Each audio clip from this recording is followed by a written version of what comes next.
Hi hello ദേവസ്തു ജ്യൂസിൻ്റെ പുതിയൊരു വീഡിയോയിലേക്ക് എല്ലാ കൂട്ടുകാർക്കും സ്വാഗതം. അപ്പോൾ എല്ലാവരും സുഖമായിട്ടിരിക്കുകയല്ലേ? ഞാൻ സുഖമായിട്ടിരിക്കുന്നു. അപ്പോൾ ഇന്ന് വന്നിരിക്കുന്നതും പാചക വിശേഷമായിട്ട് തന്നെയാണ്. ചപ്പാത്തിയുടെയും ചോറിൻ്റെ കൂടെയൊക്കെ പോകുന്ന ഒരു ഐറ്റമാണ്. എന്നും ഉണ്ടാക്കുന്നതിൽ നിന്ന് വ്യത്യസ്തമായിട്ടൊക്കെ ഉണ്ടാക്കുമ്പോൾ മക്കൾക്കൊക്കെ ഇഷ്ടമാവും. അവരത് ചോദിച്ച് വാങ്ങിച്ച് കഴിക്കുകയും ചെയ്യും. നമുക്ക് വീട്ടിലൊന്ന് സ്റ്റാർ ആവുകയും ചെയ്യാം. അപ്പോൾ പിന്നെ എന്നും പറയുന്ന പോലെ തന്നെ വീഡിയോസൊക്കെ ഇഷ്ടമാവുകയാണെങ്കിൽ സബ്സ്ക്രൈബ് ചെയ്യാത്തവരൊന്ന് സബ്സ്ക്രൈബ് ചെയ്ത് സപ്പോർട്ട് ചെയ്യണേ. ലൈക്ക് ചെയ്യാനും കമൻറ്റ് ചെയ്യാനും കൂടെ ഹൈപ്പ് ചെയ്യാനും മറക്കല്ലേ. അപ്പോൾ നമുക്ക് വീഡിയോയിലേക്ക് പോയാലോ. അപ്പം നമ്മുടെ താരം ഇന്ന് കൂർക്കയാണ്. ഇതൊന്ന് ആദ്യം വൃത്തിയാക്കിയെടുക്കണം. ഏറ്റവും ഇതിലെ ടാസ്ക് എന്താണെന്ന് വെച്ചാൽ വൃത്തിയാക്കലാണ് ഏറ്റവും വലിയ ടാസ്ക്. പിന്നെ ഇത് ഇച്ചിരി വലുതായതുകൊണ്ട് വൃത്തിയാക്കാനായിട്ട് എളുപ്പമാണ്. അപ്പം നമുക്ക് ആദ്യം തന്നെ ഇതൊന്ന് നന്നായിട്ടൊന്ന് വൃത്തിയാക്കിയെടുക്കാം.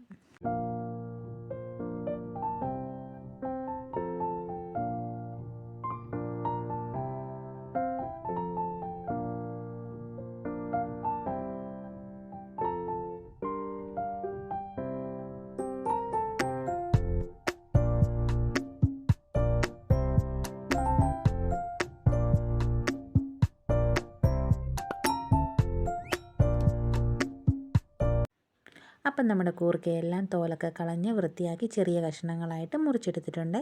ഇനി ഇത് നമുക്ക് വൃത്തിയായിട്ട് കഴുകി ഒരു ചട്ടിയിലേക്ക് മാറ്റാം.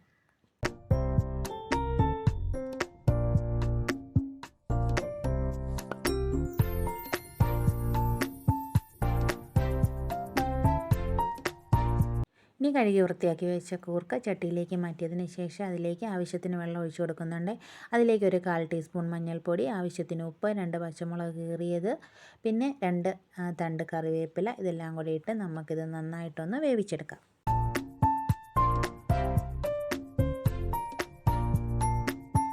അപ്പം നമ്മുടെ കൂർക്കയെല്ലാം വെന്ത് വരുമ്പോഴത്തേക്കും നമുക്ക് അതിനാവശ്യമായിട്ടുള്ള അരപ്പ് തയ്യാറാക്കാം. അതിനായിട്ട് അരമുറി തേങ്ങ ഒന്ന് ചിരകി എടുത്തിട്ടുണ്ട്. അതിൻ്റെ കൂടെ തന്നെ കുറച്ച് പച്ചമല്ലി, പെരുംജീരകം, കറുവാപ്പട്ട, ഏലക്ക, ഗ്രാമ്പൂ, ഒരു 4-5 കഷ്ണം വെളുത്തുള്ളി എല്ലാം ഒന്ന് എടുത്തിട്ടുണ്ട്. ഇനി നമുക്കിത് നന്നായിട്ടൊന്ന് എണ്ണയിൽ വറുത്തെടുക്കാം.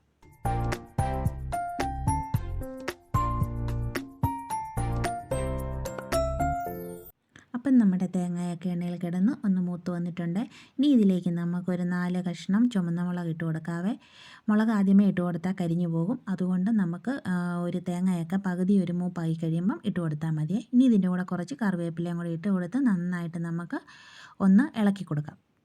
അപ്പോൾ നമ്മുടെ തേങ്ങയെല്ലാം നന്നായിട്ട് മൂത്ത് വന്നിട്ടുണ്ട്. ഇനി നമുക്ക് തീ ഓഫ് ചെയ്തതിന് ശേഷം ഒരു 1/4 ടീസ്പൂൺ മഞ്ഞൾപ്പൊടി, ഒരു 2 ടേബിൾ സ്പൂണോളം മല്ലിപ്പൊടി, 1 ടീസ്പൂണോളം മീറ്റ് മസാല, 1 ടീസ്പൂൺ കാശ്മീരി മുളക് പൊടി, ഇതെല്ലാം കൂടി ഇട്ട് നന്നായിട്ട് ആ ചൂട് പോകുന്നതിന് മുമ്പേ ഒന്ന് മിക്സ് ചെയ്തെടുക്കാം.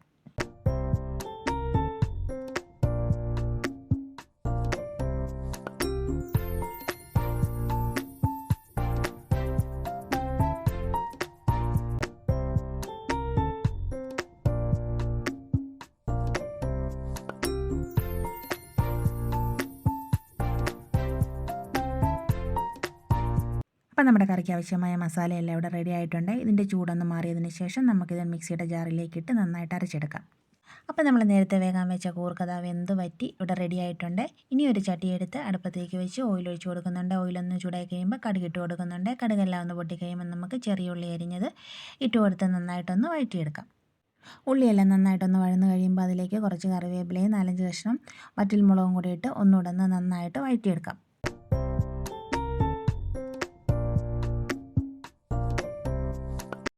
ഉള്ളിയും കറിവേപ്പിലയെല്ലാം നന്നായിട്ട് വഴന്നു വന്നിട്ടുണ്ട്. ഇനി ഇതിലേക്ക് നമ്മൾ നേരത്തെ വെന്ത് മാറ്റി വെച്ചിരുന്ന കൂർക്ക ഇട്ട് കൊടുത്ത് നന്നായിട്ടൊന്ന് വഴറ്റിയെടുക്കാം.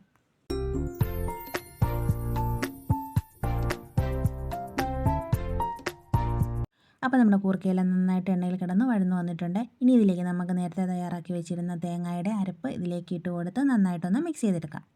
അരപ്പ് നന്നായിട്ട് കൂർക്കയിൽ മിക്സ് ചെയ്തതിന് ശേഷം നമുക്ക് ഇതിലേക്ക് ആവശ്യത്തിനുള്ള വെള്ളം ഒഴിച്ചു കൊടുത്ത് നന്നായിട്ടൊന്ന് തിളപ്പിച്ചെടുക്കാം.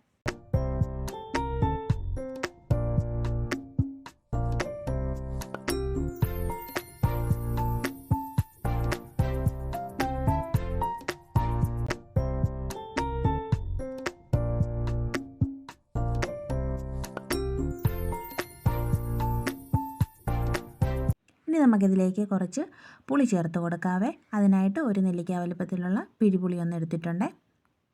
അപ്പം നമ്മുടെ കറിയൊക്കെ തിളച്ച് കുറുകി വറ്റി വന്നിട്ടുണ്ട്. ഇനി തീ ഒന്ന് ഓഫ് ചെയ്തതിന് ശേഷം നമ്മൾ നേരത്തെ തളിച്ച് വെച്ച ചെറിയ ഉള്ളി, വറ്റൽമുളക്, കറിവേപ്പിലയുടെ താളിപ്പ് ഇതിൻ്റെ മീതേക്ക് നമുക്കൊന്ന് ഒഴിച്ചു കൊടുക്കാം.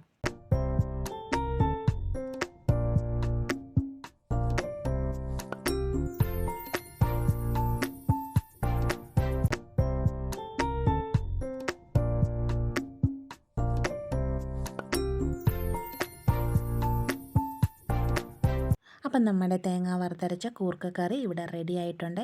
ചോറുണ്ണാനായിട്ട് ഇനി ഇറച്ചിക്കറിയും മീൻകറിയും ഒന്നും വേണ്ട. ചൂട് ചോറിൻ്റെ കൂടെയും ചപ്പാത്തിയുടെ കൂടെയൊക്കെ കഴിക്കാൻ പറ്റിയ അടിപൊളി ഒരു കറിയാണ്. ഉറപ്പായിട്ട് എല്ലാവരും ഒരിക്കലെങ്കിലും ട്രൈ ചെയ്ത് നോക്കണേ.